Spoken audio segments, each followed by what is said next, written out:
Hey there, my dear brothers and sisters in Christ. So you saw the title of this video, and I don't even know what I'm going to title it yet.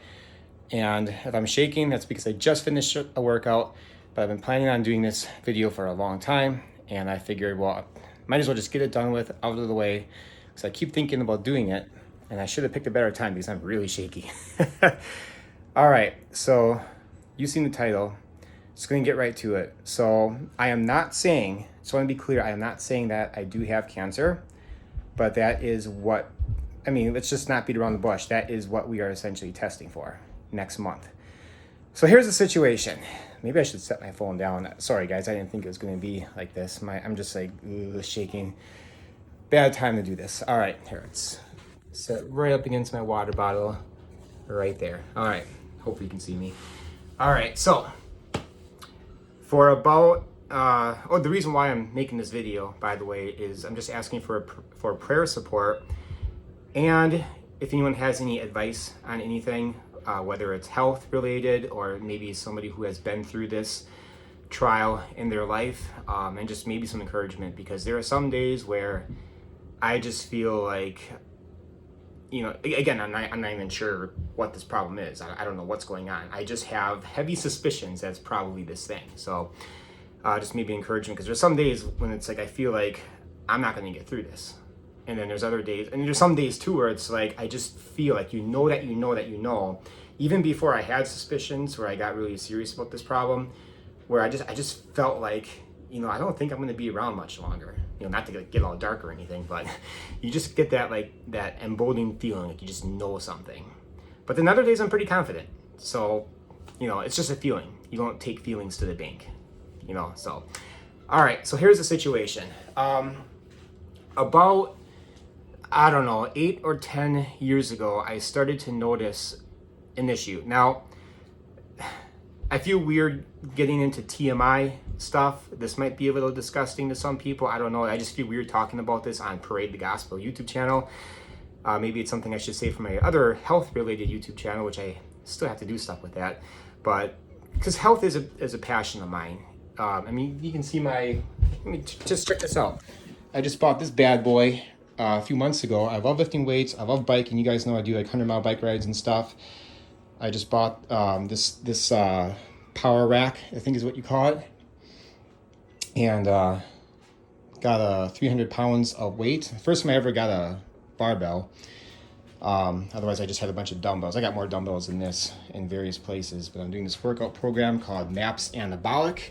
Just started it recently, and then I got 2 other programs. Basically I got 9 months of programming that I can do. So I made some folders with the different programs: MAPS Anabolic, MAPS Performance, and then MAPS Aesthetic right down there. So this is my life. I love nutrition, I love health, I love athletics and all of that. Even though I'm a skinny guy, I don't necessarily pack on a whole bunch of muscle or anything, but I love lifting weights. And this is the first time I'm doing a program that I feel is really good. So we'll see how that goes. But how did I get into that? I don't know. I did want to talk about that as part of my, plan, because muscle is, just being really healthy. We'll talk about that. I'm going to get into what I started noticing about 8-10 years ago. Well, first I should say the test I'm going to have done next month, February 9th, which is a Friday, is a colonoscopy. And this is just the one thing that might sound kind of weird.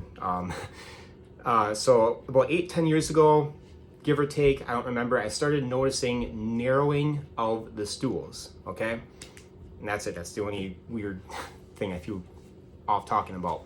No blood issues, even today, still none. But what's weird is that during this time, it hasn't been consistent. Like sometimes I'll have narrow stools, and then sometimes not. Why, I don't know. But there was always that thing that, sorry, let me silence this phone. There was always that nagging in the back of my mind, like, you should get a colonoscopy done. But I really don't want to have that done. My wife has had it done before, and some other people, and they say it's not that bad, just the whole prepping for it.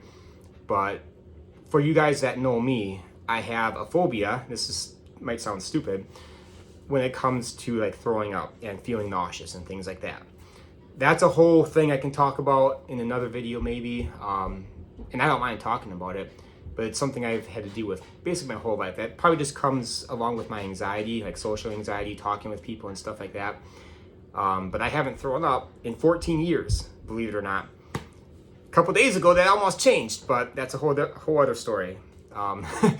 Yeah, I got pretty sick a couple days ago. I mean, I think there's been times when I had the stomach bug, and I was able to resist because I don't know if I train my body or I fight it for so long to not do that. I don't know. But anyway, so 8-10 years ago, I started noticing this problem, but it wasn't like super consistent. And then in the last maybe 2.5 years or so, and that, by the way, that's why I didn't want to get the testing done, because, well, I empty myself out, I'm gonna be really weak.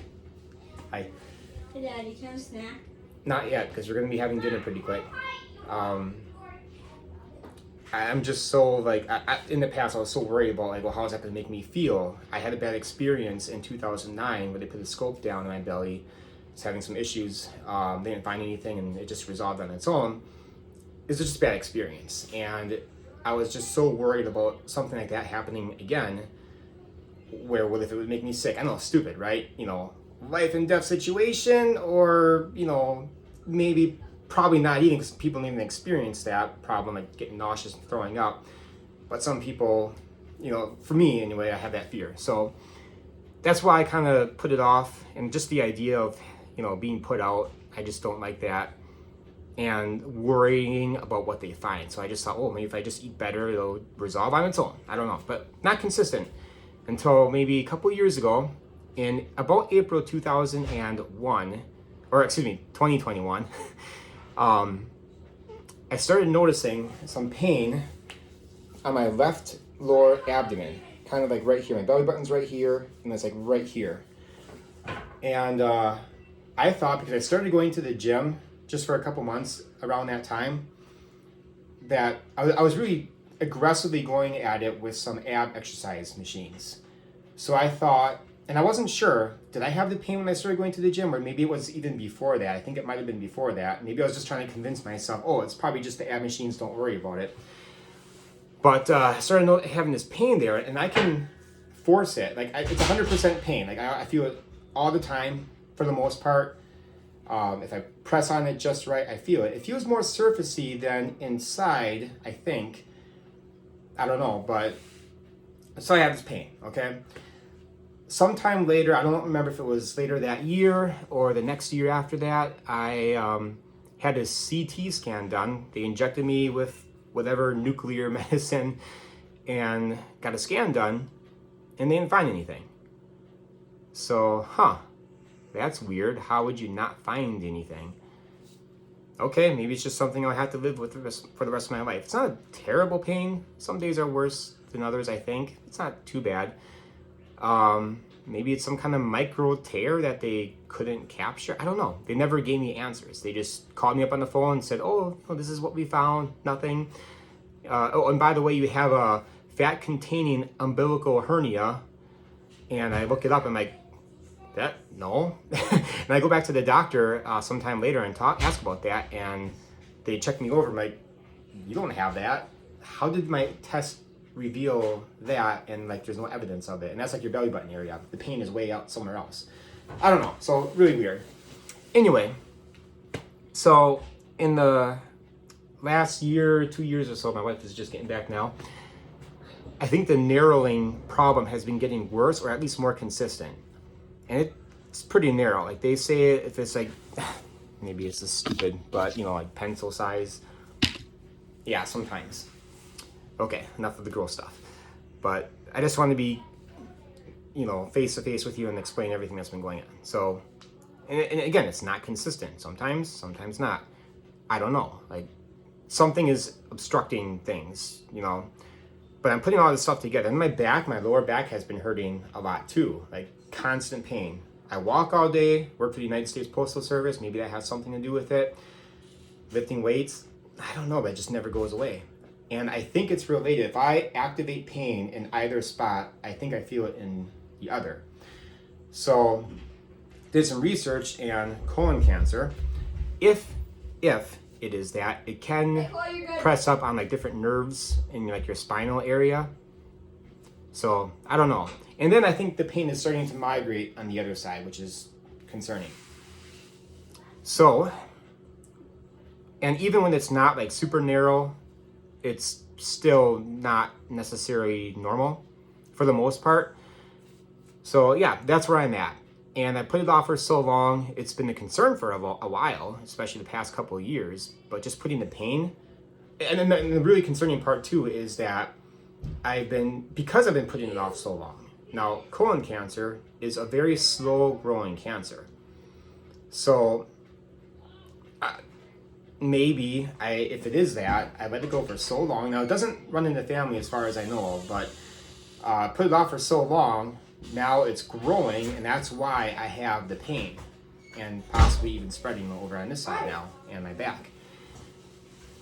Again, it's just assuming stuff, but I had an appointment, and they said, okay, we need to get the colonoscopy done, and they never told me. I give them all this information. They never said like, oh, it could be something else. I mean, sure, like the narrowing problem could be something else, or the pain could be something else, but they never said like all these factors put together could, like, you think that they would try to comfort me, try to say that, oh, it could be something else, but they never did. And I'm just putting all this stuff together, reading what other people have went through when they had colon cancer. Now, how would a guy like me get that, especially if it doesn't run in my family? Well, we live in the fallen world, right? Anybody can get sick, no matter how healthy you are. But there are things that would kind of point different people in different directions. Like if you smoke, if you drink alcohol, two things I do not do at all, that would lead you or have a higher chance of getting different health issues, including that, and I don't do either. Very athletic, exercise a lot. However, in the past, for long periods of time, I have had a really bad diet, different stretches of my life, especially high school, junior high school time. Lunchtime was always like nachos and pizza, like Pizza Hut, Domino's, things like that. And yeah, just all kinds of not so good food. Hi. You want to come in the video? My wife is standing right there. So, hey.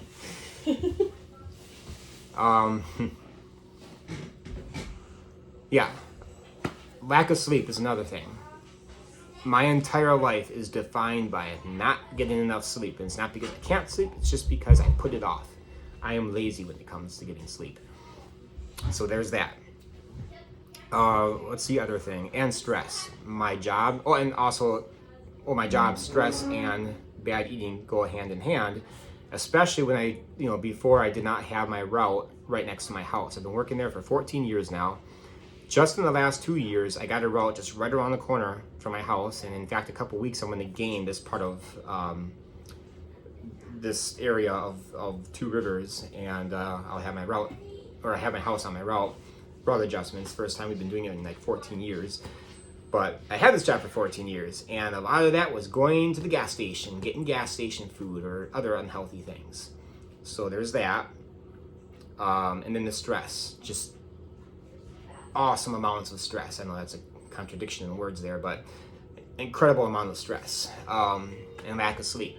So those factors alone, not very good. So if it is this, or is that, colon cancer, maybe that's how it was developed, or, given a boost, as far as progression, maybe, even though it's been like 10-ish years since I first started noticing a problem, but it was so seldom back then, so I didn't really do anything about it, just kind of put it off. Anyway, that's the gist of it. Now, I really should just shut my mouth and wait until the test results. Now, I could have had the test probably even done by now, but I wanted to put it off because being the health guy, and I even told myself a long time ago, if the rare chance comes by where I do have cancer, I want to fight this thing naturally. I don't want to do chemo or anything like that. And here's where I'm at with that, like right now. Personally, this is just my thoughts on this. I don't think I can handle that because I know my body. When I get really weak, that's it. Like, it's hard to explain without going on into some big detail about it.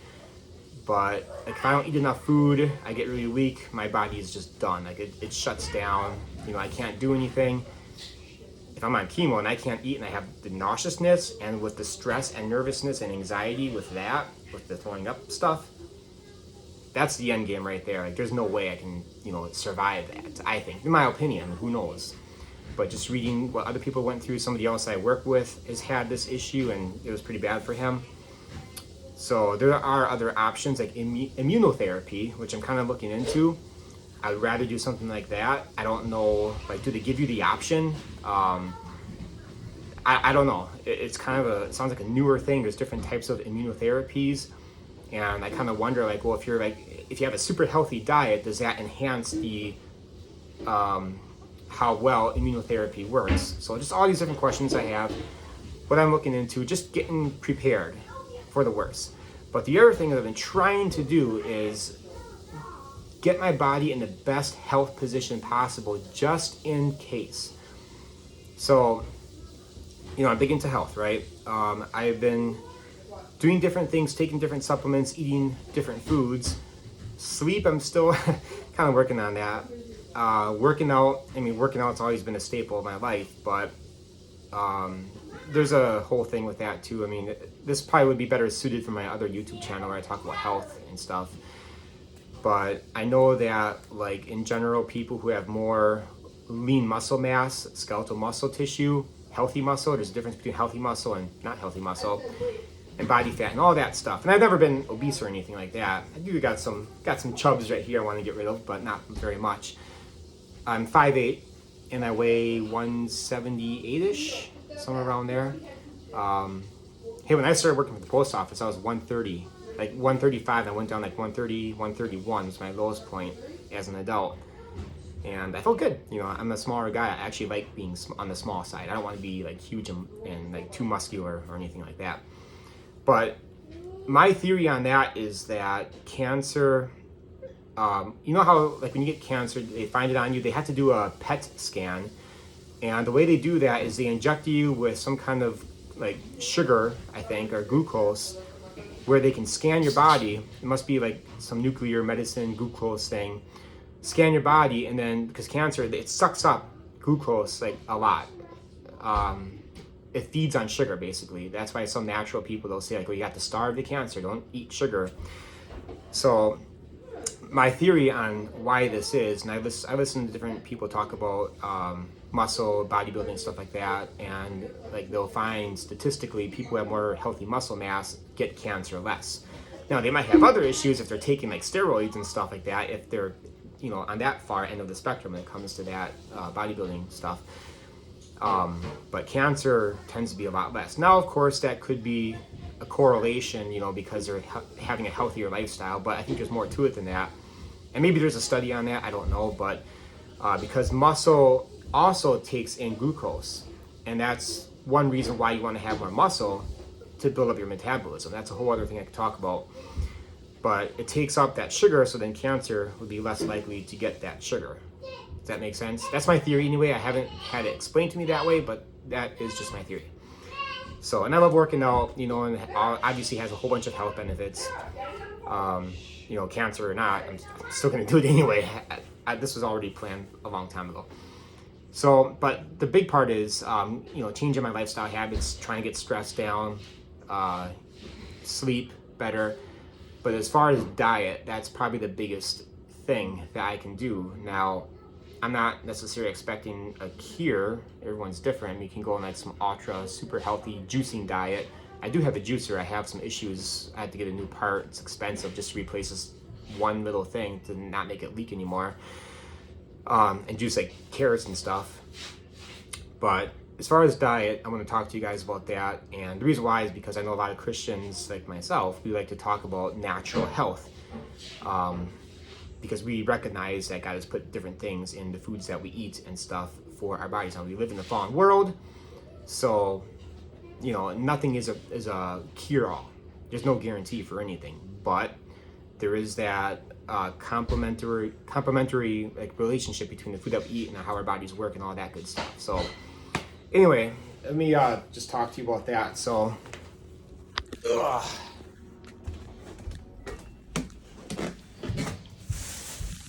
kiwi, I just picked this up today at Costco. That's some really good stuff. All right, let's go over my supplement plan right here. So I just got this thing the other day to help me keep track of all the good stuff that I've been taking. All right, so I'm taking, maybe I should up my vitamin D3 because I could really add more to it. But I take a vitamin D3 plus K2, and there's two different types of K2. Let me just show you what that looks like. Right over here. So if it will focus, there's MK4 and MK7.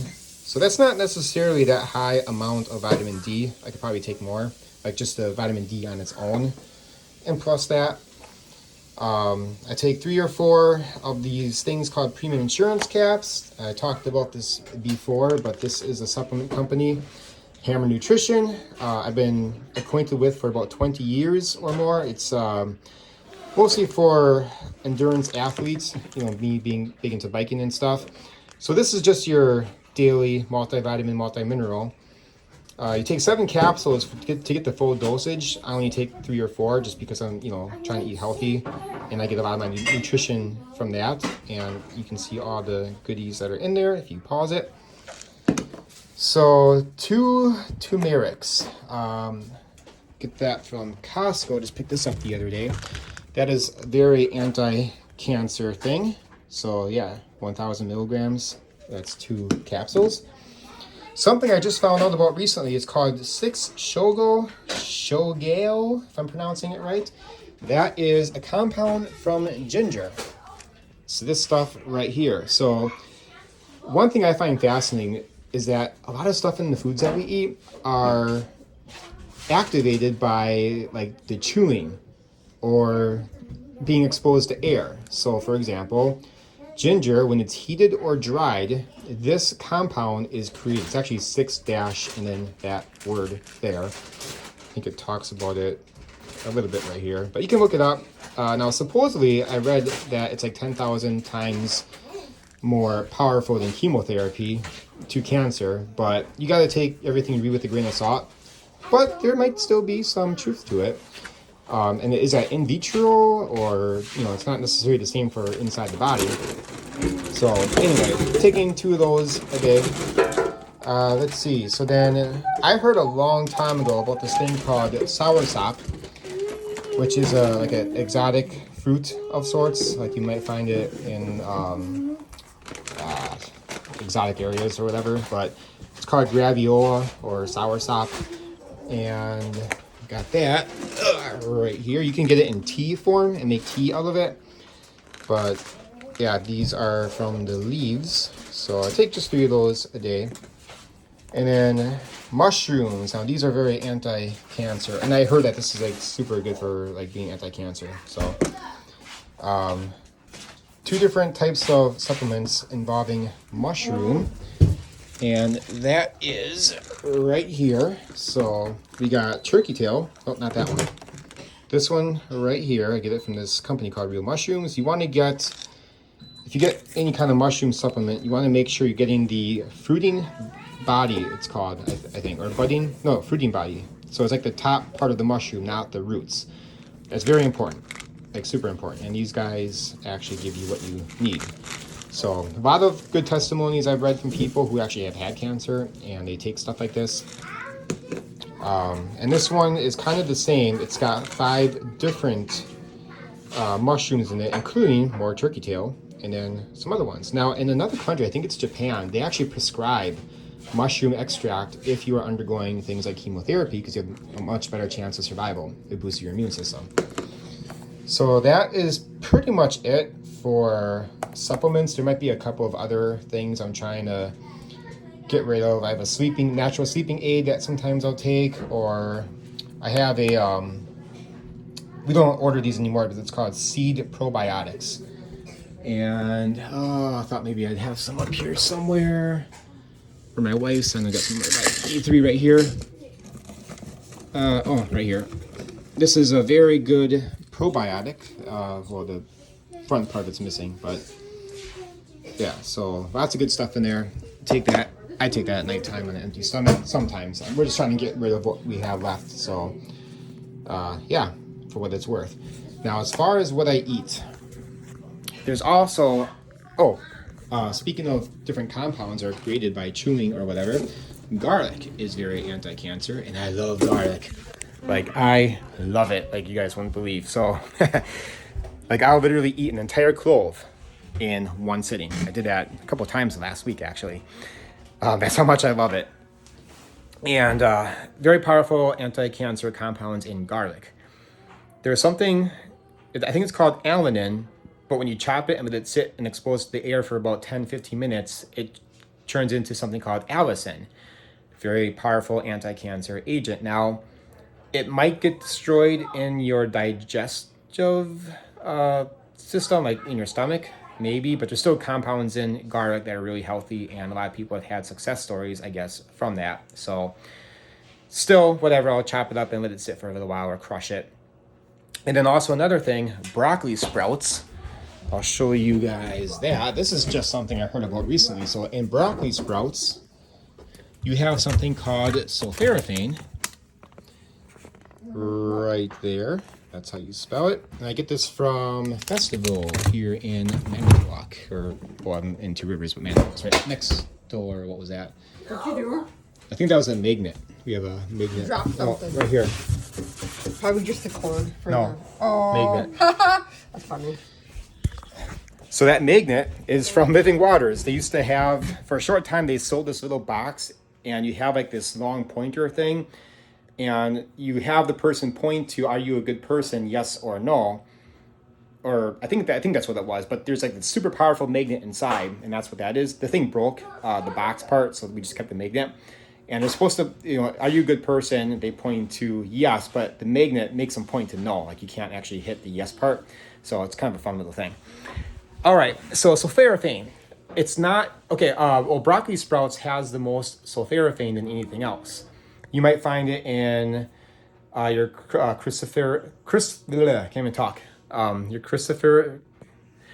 this is embarrassing. Cruciferous vegetables like cauliflower, cabbage, very good anti-cancerous foods as well. And I love that stuff. I'll eat that stuff raw all day long, and broccoli. But broccoli sprouts has the most. It could even have 100 times as much. So look this stuff up online. You're going to find a lot of great information on it, especially when it's with its anti-cancer properties. In fact, a very well-known school tried to put a patent on sulforaphane in the 90s, and I guess it went to the Supreme Court, and they couldn't do it because obviously you can't put a patent on something that's natural in food. So, I don't know, Dr. Berg, if you're familiar with him on YouTube, he talks about it. He's got a couple videos on that subject. But so eating that, try to eat a lot of salads with organic olive oil, which is really healthy, organic spinach, put some onions in there, and just a few other things. So that's kind of the mainstays right now. I'm trying to do as much as I possibly can. Again, just to put my body in the best health position possible. All these different anti-cancer things, all these different things to boost my immune system. I feel like there's probably one or two things I'm forgetting about, but I just can't think of it at the moment. But that is the gist of it. Where am I at for time? Oh boy, almost 30 minutes. Yeah, this video probably didn't go exactly the way I wanted it to go, but oh well. I just got to get it done. I just got to get it out there. I thought maybe it'd be like 10 minutes or something, but as always, I like to talk. So where does that leave us now? Well, again, I have to wait until February 9th, get the test done.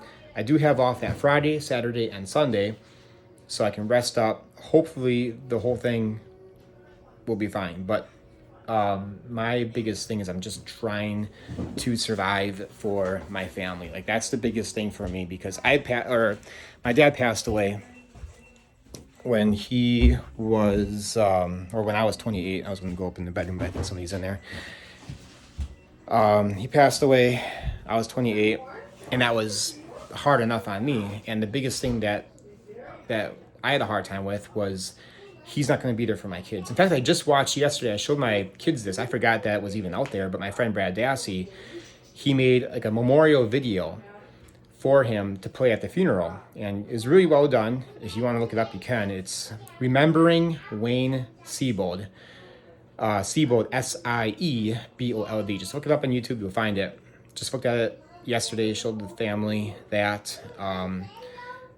But only 2 of my kids were born, and my second child, Caleb, he was not even like 6 months old yet. And Chloe would have been like 3.5, so she wouldn't remember him that much. But that, and I have 5 kids, but that like hurt the most because like he was supposed to take them fishing and do all these things with them. And he never got to meet most of my family. So that was hard on me, but I'm just worried, like my fear is like, what if something happens to me and they grow up without their father? So, yeah, my 5 kids right there. Chloe, Caleb, Conrad, Camden, and Clara. You know, I'm trying to fight for them and my wife. That's where it counts the most right now. So, you know, and I obviously it could save like the future of the ministry, getting the gospel, things I'm really passionate about. You know, I hope that, you know, whatever happens to me, that I have inspired people through my channel to get the gospel and raise up other people, just to, you know, take those simple ways to get the gospel out, and, you know, maybe it can blossom into something, it can sprout into something. So anyway, yeah, that's probably all I should say. I'm at almost 32 minutes here. Just keep me in prayer, you guys. And if you have any other things to say, encouragements, or especially advice, like what would you do in this situation from even a health perspective?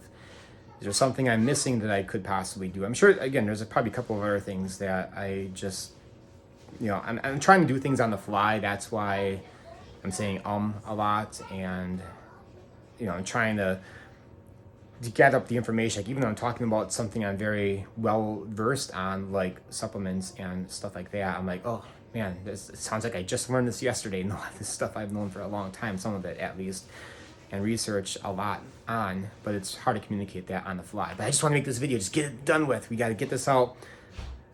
And I've known about, you know, at least the appointments since like early December or mid-December. I've just been putting off for such a long time. But anyway, yeah, so I don't think I have anything else to say. Otherwise, I can just drag this on for another 10 minutes.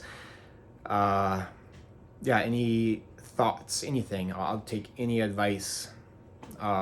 If we do find out that it is, which again, I'm just like, what else can it possibly be? I want to see if they're willing to allow me to do immunotherapy, but I really don't think I want to do chemo. I don't know. I'd rather try to treat this as naturally as possible. And I do have some options, some local people I can go to. A friend of mine knows somebody who treated themselves naturally, 100%, and they were good. I know about the guy, Chris beat cancer.